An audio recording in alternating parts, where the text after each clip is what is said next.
हसन मुश्रीफ यांनी शरद पवार यांची साथ सोडली, त्यामुळे शरद पवार आता कागल मतदारसंघात उमेदवार तर देणारच ना। ज्या माणसानं मुश्रीफांना 4 ते 5 वेळा निवडून आणलं तेव्हा त्यांना काही वाटलं नाही का?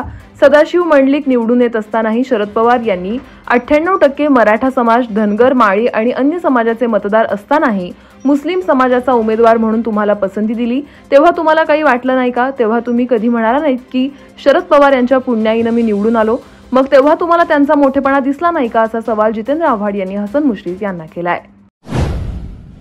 राष्ट्रवादी काँग्रेस शरदचंद्र पवार पक्षाचे अध्यक्ष शरद पवार यांनी बुधवारी महाविकास आघाडीचा मुख्यमंत्री पदाचा चेहरा विधानसभा निवडणुकीनंतरच ठरवला जाईल असं स्पष्ट केलं। आता काँग्रेसनेही त्यांच्या भूमिकेचं जोरदार समर्थन करत यासंबंधीच्या उद्धव ठाकरे यांच्या मागणीला वाटाण्याच्या अक्षता दिल्या आहेत। शरद पवार बोलले, ते योग्यच आहे, आम्ही महाविकास आघाडी म्हणूनच आगामी विधानसभा निवडणुकीला सामोरं जाऊ, असं काँग्रेस प्रदेशाध्यक्ष नाना पटोले यांनी म्हटलंय।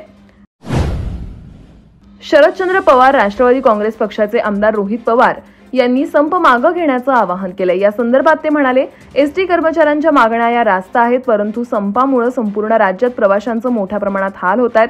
विशेषतः ग्रामीण भागात संपामुळे विद्यार्थी, महिला, व्यावसायिक, ज्येष्ठ नागरिक यांच्यासह रुग्णांनाही अडचणींचा सामना करावा लागतोय। त्यामुळे सरकारनं एसटी कर्मचारी संघटनांची सकारात्मक चर्चा करून या प्रश्नातून तातडीनं मार्ग काढावा, ही विनंती त्यांनी केली आहे। मराठवाड्यामध्ये नुकत्याच झालेल्या पावसामुळे शेतपिकांचं मोठ्या प्रमाणात नुकसान झालंय। यामुळे शेतकऱ्यांना तातडीनं आर्थिक मदत देण्याची मागणी महाराष्ट्र नवनिर्माण सेनेचे प्रमुख राज ठाकरे यांनी केली आहे। मात्र ही मागणी करतानाच त्यांनी राज्य सरकारवर खोचक शब्दात टीका सुद्धा केली आहे। शेतकरी देखील सरकारचा लाडका आहे, हे सरकारनं दाखवून द्यावं असं आवाहन सुद्धा त्यांनी केलंय।